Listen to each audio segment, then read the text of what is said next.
It's me, it's TRG, the Ramblin Gambler. Casino gambling is my side hustle, and this is my Casino Kombat podcast, the podcast that spells combat with a K. Welcome to episode 15. Here's the legal stuff, and then we can get started. Ladies, gentlemen, non-binary person, lion cubs new to the pride, this podcast discusses casinos and gambling. Gambling is a morally questionable life choice. Do not gamble with money you cannot afford to lose. Do not gamble with money you need to pay your bills. My past performances are not indicative of anyone's future results, including my own. If you have a gambling problem, contact your local problem gambling hotline. If you do not know your local problem gambling hotline number, send an email to help@casinomcombat.com and we will find that number for you and we will make it available to you. Everything I'm going to share with you here in this podcast is based in fact. Names and dates have been altered to protect the innocent and the guilty. Minor items, unrelated outcomes may be omitted in the interest of brevity and clarity. Okay, good.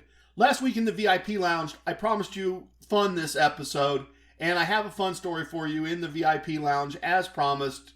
In fact, I think I'm going to do two today. We'll see how long this goes, but I think double fun story time in the VIP lounge, and one of those is absolutely the strangest card counting I ever did in my whole life.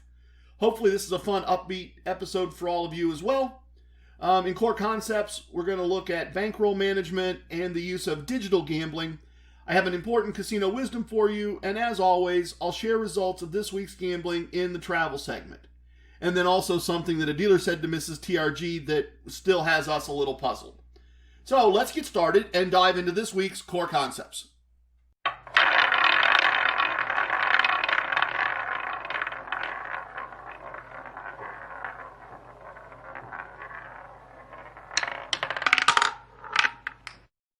One of the core concepts is having a bankroll large enough for the game you're going to play and the bet you intend to make.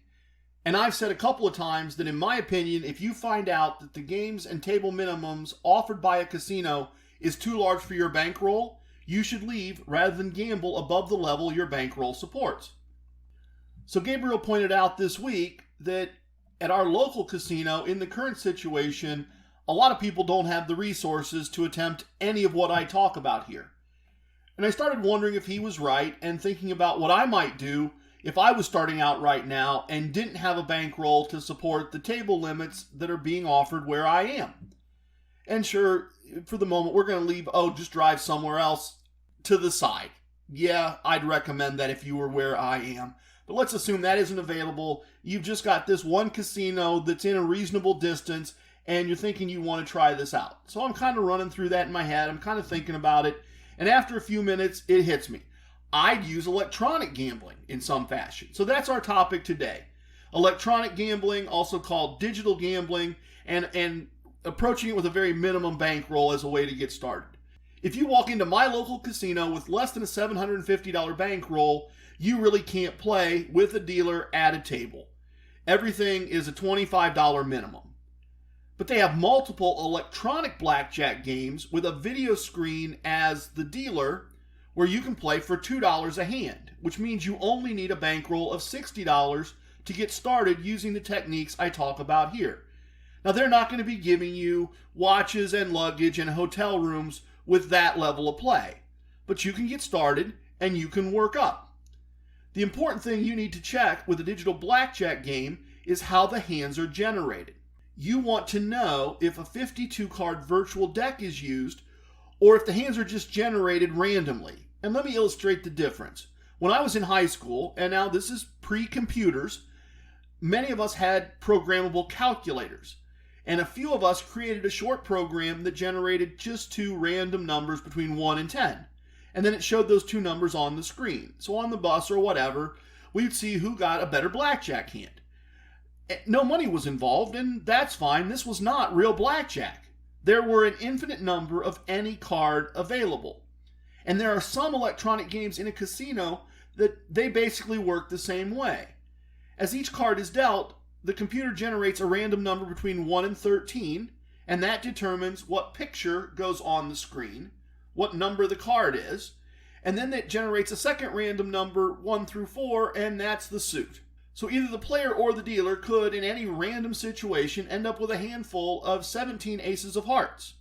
It's completely possible. That's not how real blackjack works. So games that work that way are not true blackjack. The calculations of house advantage don't apply, and basic strategy doesn't apply, because basic strategy and house advantage are all based on 52 physical cards or multiples of 52 physical cards. So you want to avoid games like this. But back to what's offered at my local casino. The laws in my state require that any digital gambling game that uses images of dice and cards or cards to simulate a physical game has to match the actual odds of the game being simulated. In the case of those blackjack machines, you get a fair single deck game where the dealer hits soft 17, the odds are correct, basic strategy applies, the same house advantage applies as if it was a physical deck of cards.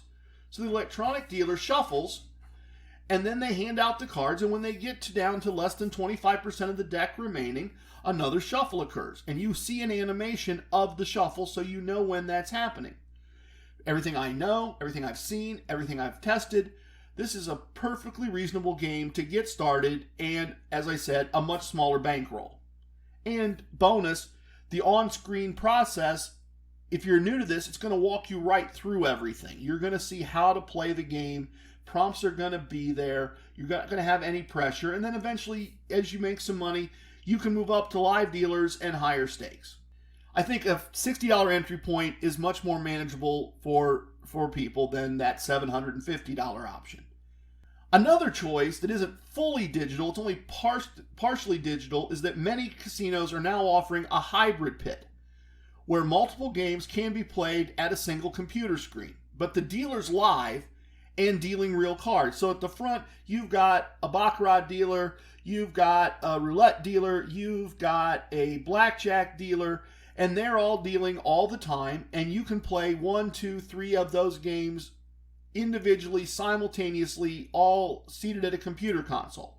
And you use the screen to make your bets and your plays, and all players receive the same hands, but different results based on their own decisions. I usually see this game offered at $5 a hand. So for that game, you're requiring a bankroll of $150. And you're going to need to put in a lot of hours at $5 a hand to get meaningful comps. But you could. And it's a fair game with known odds. Basic strategy applies. The techniques presented here can be applied. And again, it's a low-stress environment to learn in. Now, since I'm focused on digital gambling this week, let me talk about another option as well, and that's online gambling via websites. For me in North America, most online gambling is illegal, but that doesn't mean it isn't available. You can find plenty of online casinos with ways around the local laws, at least ways around the local laws in terms of getting your money into the game and gambling. I dabbled with this maybe 10 or 15 years ago, maybe actually a little more than that, and what I found, at least at that time, was that many of the blackjack games just generated random cards. They weren't actually simulating blackjack. You couldn't use basic strategy. You had no way of knowing what the house advantage was. And the other thing I found out was that if you won a meaningful amount of money, they were going to make it very, very difficult, almost impossible, for you to actually get that money out of their offshore casino and into an American bank where you could actually use it and spend it. So I currently avoid online gambling. If you found an online casino that provides a true simulation and a reliable payout process, let me know. I'm always willing to rethink something and share it here if it turns out that there's something good out there for people. Finally, I read an article by NBC News this week that was kind of amazing to me. And not something I didn't know, but I didn't realize kind of the scope of it. See, there are a variety of casino apps available for your devices where you buy coins, just like you buy chips in a casino, and you play casino games. And if you win, you get paid in coins. But unlike chips in a casino, there's no way to turn those coins into anything. You can't cash out. So they interviewed a couple for the article, and they had spent over $100,000 across a span of 2 years buying imaginary coins to spin through an imaginary slot machine, with the only possible prize being more imaginary coins. Now, I'm not going to tell anybody how to have their entertainment, but that's all this is. It's entertainment that happens to look like a casino, but it's really more like Pac-Man. The coins are going to come in, the lights are going to blink, the animations are going to happen, and at the end, you're not getting any money back. Not well, I was going to say not something I do. Obviously, I've played Pac-Man, so it's obviously something I would do. If that's what works for you, that's fine, but it's not really gambling in any true sense of the word. It's just entertainment. And having said that, I do have an app just exactly like that from the MGM Casino Company. But here's the catch. Every day on that app, every player gets a free set of coins. 1,000, I think it is. Not a lot, but like 1,000 free coins. And if you win with the free coins, as you win, you get these little blue diamonds or, I don't know, something. And then there's a chart.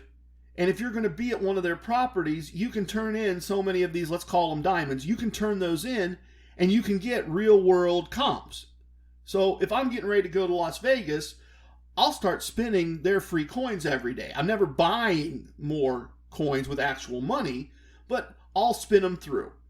And I'll get to the point where I've got enough diamonds or whatever it is that maybe I get a buy one, get one meal, or a buy one, get one show ticket, or a couple comp drinks at one of their high-end bars, something like that. So I'll gladly spin imaginary coins through an imaginary slot machine in order to get real comps at a place I'm going to be. But I'm not putting any actual money in. And in fact, I was kind of stunned at the amount of money people were putting in to these games. But, learn something new every day. So there we go. Some additional options for using digital gambling to get started with a smaller bankroll and some digital gambling games that I'd recommend you avoid. Let's have a moment of casino wisdom.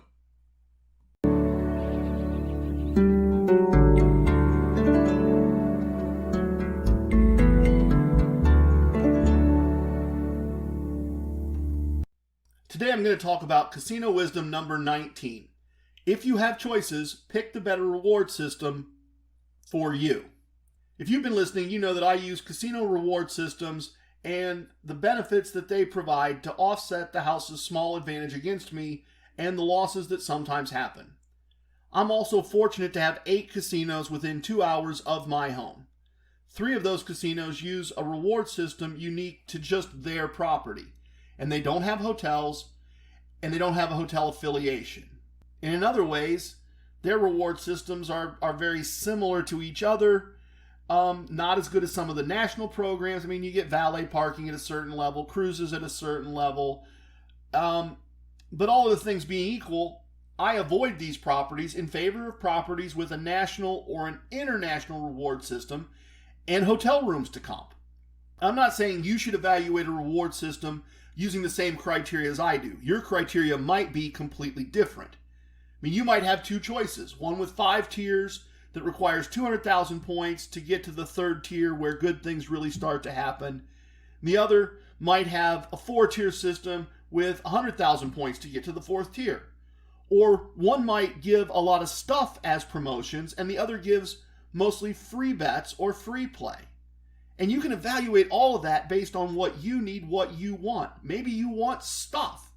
Maybe you don't need stuff at all. Maybe you just want extra bonus money to gamble with. The point of this wisdom is that from my experience, the reward system a casino uses should be part of the process of selecting the casino where you are going to play if you have options and choices with more than one casino available. So that's casino wisdom number 19. I had a busy week, so let's ramble.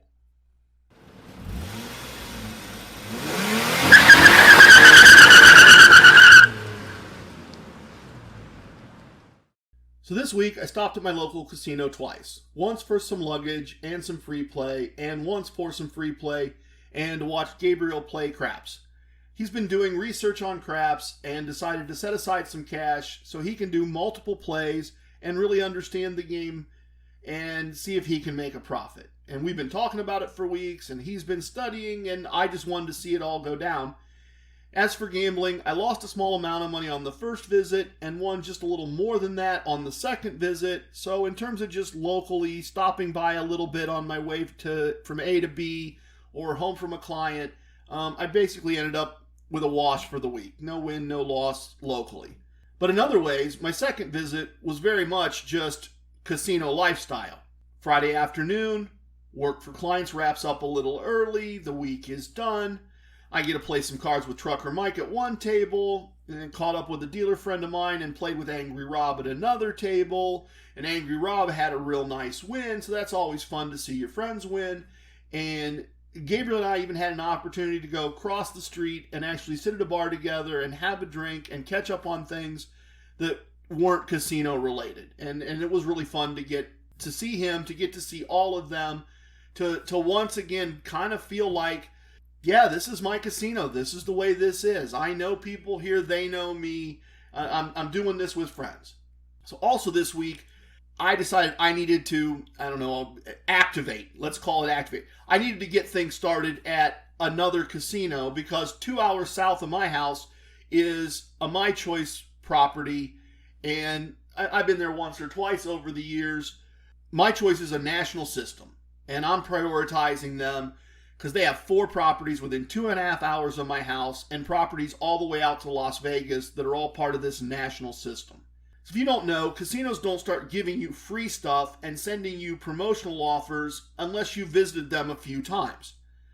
So this is part of My Choice, as I said, and I wanted to get them started by doing some gambling there. And then in the future, I expect to be able to stop there while I'm visiting family or traveling through the area, and I'll pick up free stuff and free bets, when that happens.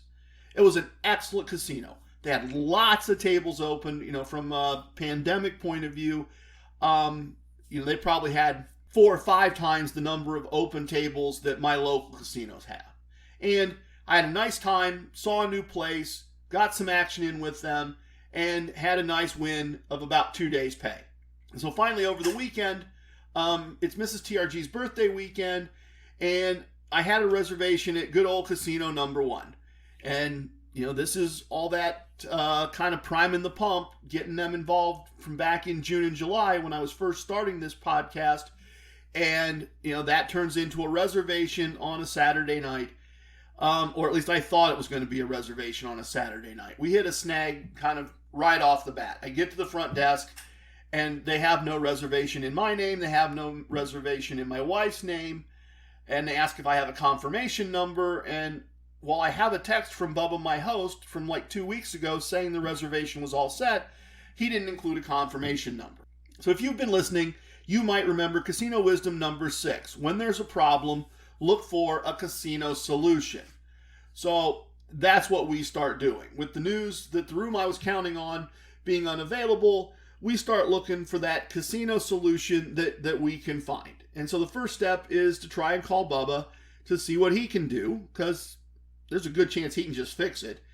And I get a text message and I feel horrible because he says he's at his daughter's confirmation and he can't answer the phone. Is there a problem? So I just quickly short text, tell him what's wrong and say, your daughter's confirmation is way more important than this. We'll work something out. Don't put any effort into this on our behalf, and enjoy your daughter's time. And I'm sorry I interrupted, but we're there, right? So part of the casino solution is let's get our free stuff together. Let's see what free bets we have. Let's see what free play we have. Let's go to the kiosk. Let's work all that out. And that way, even if we end up just leaving and heading home, there's no reason not to use all that stuff that's sitting there. There's just free money. Might as well put it to work. And I also left a message for a host at a My Choice property that's about an hour away to see if they had any available rooms and maybe a discount, since I knew I didn't have any comps available there specifically. So we got all those wheels in motion, and we sat down to play some cards and play our free bets. And in the back of our heads, it's like, worst case, if we can't work this out here in this area somehow, well, we'll have dinner at the steakhouse and then drive home if that's how it has to go. So we're just kind of in conversation with the dealer and then with the floor person, and we're talking about what happens. And they're going to go call another host and see if they can, kind of pitch hit for Bubba and figure this out for us. And lo and behold, as we're having that conversation, Bubba goes above and beyond, and I get a text saying that everything's fixed and he's really sorry. And the hotel that was full now has a room available, and it has our name on it. And obviously I owe him more than a thank you. I owe him some gift cards or something as a bit of a tip there, because it was really nice of him to do that. So solution found. We had plenty of choices, but solution found. Dinner's great. we won more than a day's pay. And then the other thing, and then the other kind of event that's worth noting is it just completely caught Mrs. TRG out of nowhere. We're playing cards, and she's on one end, and I'm on the other because of social distance. And she got 2 cards that totaled 16 against a dealer's 10 showing. And so she takes a card, and it's larger than a 5, so she loses the hand. And then the dealer leans over to her and says, "You're a girl. It's okay if you don't hit your 16s. And Mrs. TRG is like, "Oh, well, okay, that's fine. I know how to play." And then she tells me this later, and we can't figure out why it would be okay for girls to make bad plays and lose more money, but not okay for boys. Boys shouldn't do that, but girls, I don't know. We didn't get it, but it was interesting. To kind of recap the week, luggage, a variety of free play and free bets, a win after expenses, and expenses were a little higher because dinner at the steakhouse wasn't comped. So after expenses, a win of 3 days pay for the week. Just as important, the side hustle is not only generating those profits, and those profits will pay bills, but it also continues to create that casino lifestyle, that free hotel rooms, nice meals, hanging out with family and friends, all those things that are what this is all about. This side hustle, it's about money. Money's important, and money's the reason for doing this instead of golf or bowling, but it's also all the other stuff that comes with it. It's the stories, it's the experiences, it's the weird fun things that happen, and it's the time spent doing it. As promised, 2 stories in the VIP lounge, both of which I think are fun, one of which is the most ridiculous card counting I ever did. I'm sure the lounge is open, so let's go.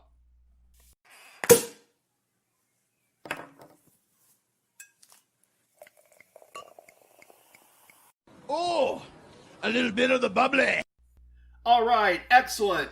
Come on in, help yourself to artisanal sodas or local handcrafted pop. We have all the good bottles available if you want an adult beverage. It's 5 o'clock here, so help yourself. As I've said, the best part of VIP lounges for me is sitting around with friends, old or new, and sharing stories about our times in a casino. And I think I have 2 fun ones for you today. So the first one is me managing to get on a very high roller flight to Atlantic City that I really didn't belong on. Pre-pandemic, because of my past relationship with Caesars being at a very high level, I still get invited several times a year to get on a chartered 737 and fly with a guest to Atlantic City for a few days with the flight and the hotel room comped. And once in a while it's not fully comped, and they'll say, your play was a little light last time, and so we're going to charge you a $35 experience fee or something like that. It's never a very large amount of money. It's always a good deal, and it's always a good time. I mean, what's not fun about getting on a plane, flying an hour, getting a hotel room, looking at the ocean in Atlantic City, and gambling and hanging out and having fun. So a few years ago, I get an email from my host Randall, who's my Caesars host on a national basis, and he says that they have a private 18-person jet leaving Friday for Atlantic City for the weekend, and that a couple seats are still available, and they'd like to fill the plane. Would I be interested in going? And I laugh when I see the email, and I tell Mrs. TRG somebody made a mistake. Somebody picked the wrong mailing list. There's no way that my play gets me an invitation to an 18-seat private plane. But what the heck? Mrs. TRG had a fair amount of stuff going on that weekend. We weren't going to spend much time until Sunday afternoon, and I'm self-employed, so I can kind of make my work schedule the way I want it to be. And so sure, I email him and say, hey, I'd love to go.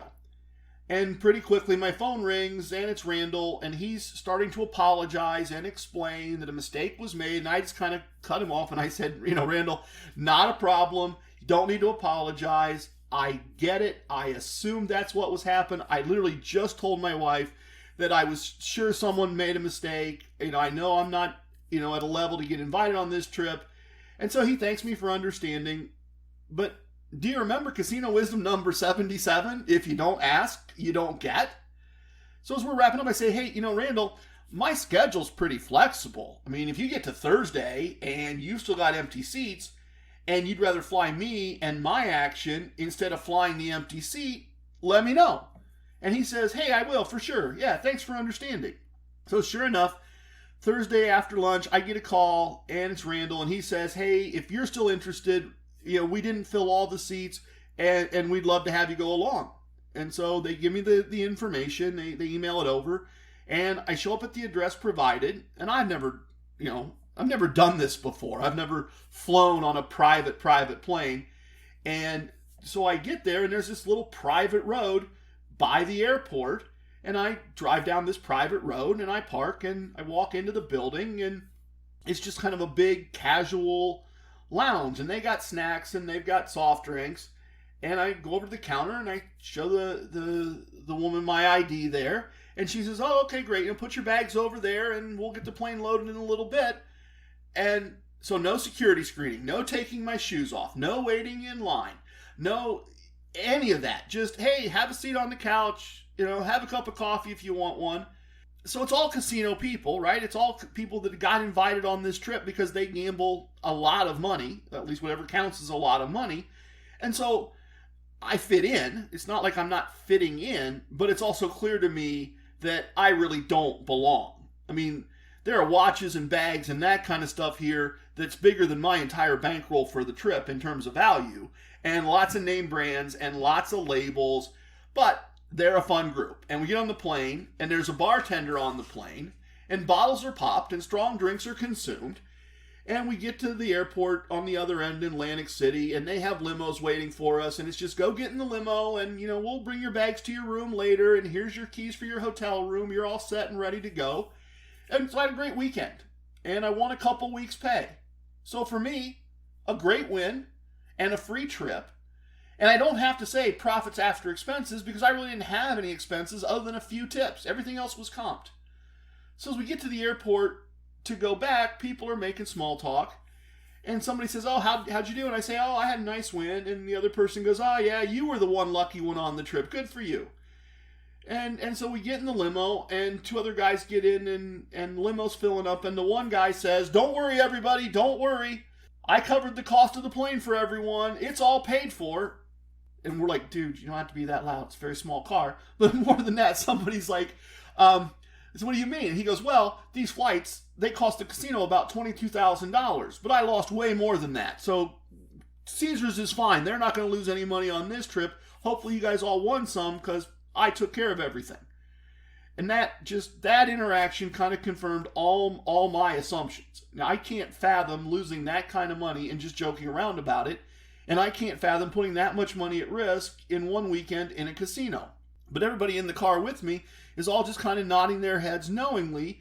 And so I'm figuring that, I'm not going to mention that I won a couple weeks' pay because in the car around me, they all lost more than a year's pay for me. But anyway, fun and profitable trip. If you do casino stuff long enough, then other casino stuff happens. Experiences like this happens. Encounters with celebrities happen. All those kinds of things. And if you're in that space, you're always looking for those opportunities. I certainly, in this case, got to see casino gambling from a different point of view than my own. So, story 2, or I guess let me say, if you need a refill, help yourself, and then we'll do story 2. Anybody? Everybody good? Okay. So, this one is really fun. It's also completely bizarre. This is one of those that you wouldn't think would happen. You would think there's some people that would be more on top of stuff than this, but so here's what I encountered. I was just at my local casino. It's a weekday afternoon. I'm playing back in the high limit room, but it's the high limit room is basically empty other than 4 or 5 dealers, me and another player at one table, and a floor person, and not much of anybody else in and around. And so, we're just all chit-chatting as the card game is going. And at one point, the dealer says to me, so can you count cards? And I say, well, yeah, but I don't, or at least not very often, and never here. You guys are 20 minutes from my house. I don't need to get banned from here. And I don't really need to count cards to accomplish what I'm trying to accomplish. So he says, oh, okay, I just kind of wondered. And we continue playing, and we're chatting, and he's like, I never really understood that whole card counting thing and how it works. And so I'm explaining the basics to him as the cards are coming out. And at this point, the floor person comes over and says, how's everybody doing? What's going on? And the dealer says, we're talking about card counting. Did you know TRG can count cards? Geez, guys. Normally, if you are a card counter, this is not the conversation you want to be in with the dealer and the floor person, the people that are responsible for protecting the game. They're responsible for making sure that people who can't count cards don't take advantage. But I've known these guys for years, and they're not acting all casino people protecting the game. They're just acting like we're all friends BSing over cards. So anyway, the floor says, you can count cards? Well, they tell us what to watch for, but they didn't really teach us how it works. Can you show us? And I'm thinking, sure, I can show you. Yeah, I can show you how to count cards. Right here on your table, that's the highest limits in your building, which is where a card counter would want to be. And you're, okay, yeah, sure. So a couple people in this conversation have not thought things through all the way, but I'm thinking it through all the way really, really fast. So we get to the end of the shoe and the cards get shuffled and I say, well, if you really want me to, I can show you how it works with this shoe.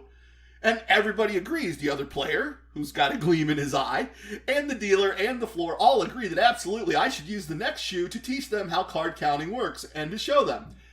So, what the heck? This sounds great, right? So the cards start coming out, and I'm explaining to them, and we're all kind of huddled around. We're all doing the math together. We're just very slowly counting the cards while I teach 3 other people how this all works. And I'm showing them that as the count reaches a certain point, I raise my bet. And the floor nods and agrees, and the count's getting better for the players and better for the players. And I say, now, this is the point where I have to make a decision. I have to decide how big a bet I can make without you getting suspicious and calling somebody. And the floor says, that's right. That's what we're trained to look for. And I say, right. So the correct bet for me to make here is 10 units instead of just 1 or 2. And that's where you call surveillance and they start watching my play and seeing if the increase matches the count. And the dealer says, yeah, I get it. And the guy playing with me just kind of rolls his eyes and he also puts out a 10 unit bet. And the floor can't wait to see what happens next. And I'm thinking, dude, you're actually helping me count cards against your casino. Do you realize what you're doing? But on the outside, I just keep teaching. The other gentleman gets 2 10s against a dealer's 7. And I say, now normally, you never split those. But we're card counters, and since the count is where it is, you would, as a card counter, split those and try to make more money. And he looks at the floor and he says, what do you think? And the floor says, TRG's right. That's another thing we're trained to look for. You should listen to TRG and split. So the other guy's barely keeping it together. He splits. He gets a 9 and a king. So he's got a 19 and a 20, and I've got 20. The dealer turns over an 18. The count starts to drift back down because we've taken a bunch of those high-value cards out. And so I kind of acknowledge that, and our bets go back down to normal. And the floor and the dealer thank me for letting them see it all in action, and I can't believe that this just happened. I really was having trouble holding it together, but I did. I get to the end of the shoe, and I say, oh boy, all that teaching's made me thirsty. I think I'm going to have to take a break. And I color up, and the other guy colors up, and as we get out into the casino proper, as we get out into the crowd and the noise, and the clang, clang, clang, clang, clang, and the people talking, he says, I wonder if they will ever realize what just happened. And I said, yeah, me too. And we fist bumped. And it turned into a great story and a great experience and nice money in my pocket and nicer money in his because he got away with that ridiculous bet and the split. Anything can happen in a casino. And this time it most certainly did happen in a casino. I have spoken. Everything you heard here is true from a certain point of view. It's time for leaving. I hope you understand. I was born a Ramblin' Man. If you have questions, send them to questions@casinocombat.com. If you have techniques to share, send them to whatido@casinocombat.com. Don't forget, we spell combat with a K. Love it, hate it, it don't matter. Please share with your family and friends. Goodbye, everyone.